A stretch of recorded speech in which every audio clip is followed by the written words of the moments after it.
আসসালামু আলাইকুম সবাইকে। আপনাদের অনেক কোয়ারিজ হলো রিসিভতা বা রিসিট কপি নিয়ে, যে 12ই জানুয়ারি যে এগ্রিকালচারের ক্লিক ডে ছিল সেখানে যে রিসিট কপিটা পাওয়ার, এটা নিয়ে অনেকের অনেক ধরনের কোয়ারিজ। তো আজকে এটা ক্লিয়ার করি আমি। সেটা হলো যে অনেকে আমাদেরকে কোশ্চেন করতেছেন, তারা আজকে 10 দিন হয়ে গেছে এখনও রিসিভতা বা রিসিট কপি তারা পায়নি, কবে পাবে, কতদিন সময় লাগে রিসিট কপি আসতে। তো রিসিট কপি হলো আবেদন যে সফল হয়েছে এটা জাস্ট একটা রিসিট, ঠিক আছে। তো এটা নর্মালি এত সময় লাগে না। এটা হলো যখন আপনি আবেদনটা দিবেন এটা তখনই পোর্টালের সাথে সাথে আপডেট হয়ে যাবে। সার্ভারের প্রবলেম বা সার্ভার যেহেতু অনেকগুলো ফাইল জমা পড়ে, তো সার্ভারে একটু স্লো হলে 2-1 দিন 3-4 দিন সময় লাগতে পারে। তো আপনি যখন আপনার জমাটা সফল হয়ে যাবে, এটা রিসিট কপিটা আপনার 3-4 দিনের মধ্যে পোর্টালে আপলোড হয়ে যাবে।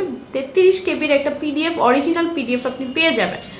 তো অনেকেই বলতেছে তাদের মাধ্যমকে জিজ্ঞেস করার পর তাদের মাধ্যম বলতেছে যে 2 সপ্তাহ সময় লাগবে, 3 সপ্তাহ সময় লাগবে। এটা ভুল কথা, এটা বিভ্রান্তিমূলক একটা কথা।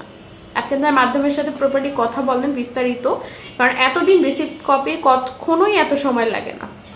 বেশি গেলে 1 সপ্তাহ লাগে, এর থেকে বেশি সময় কখনোই লাগে না। 1 সপ্তাহ লাগে না, 3-4 দিন লাগে। তো আপনি আপনার মাধ্যমের সাথে বিস্তারিত কথা বলেন। আপনার মাধ্যম যদি আপনাকে একটা কপি, স্ক্রিনশট বা ছবি দিয়ে দেয়, তাহলে সেটা আপনি অ্যাকসেপ্ট করবেন না, কারণ কপি এখন অ্যাভেলেবেল বানানো যায়। তো আপনার যে রিসিপ্ট কপি সেটা হবে পিডিএফ ফাইল আকারে, 33 কেবির হবে। ওটা প্রায় 33 কেবির হবে, সেটা অরিজিনাল হবে। এছাড়া আপনি ছবি টবি কিছু অ্যাকসেপ্ট করবেন না, এবং আপনার মাধ্যমের সাথে আপনি বিস্তারিত এটা নিয়ে কথা বলেন। আমি আপনারা কাজ করান না কেন, আপনারা বুঝে শুনে টাকা লেনদেন করবেন। কারণ আমাদেরকে অনেকে এসে মেসেজ দেয় যে ভাইয়া এই জায়গায় আমি অলমোস্ট এত টাকা দিয়ে দিছি, কিন্তু তার একটা ফেক কপি দিয়ে দিছে, কম্পিউটার তৈরি করে একটা কপি দিয়ে দিছে, এটার জন্য সে এত টাকা লেনদেন করে ফেলছে। তো আপনাদের কাছে আমাদের রিকোয়েস্ট রইল এটা, যে আপনারা না বুঝে শুনে কখনোই বিশ্বাস করে টাকা দিয়ে দিবেন না কাউকে। ধন্যবাদ।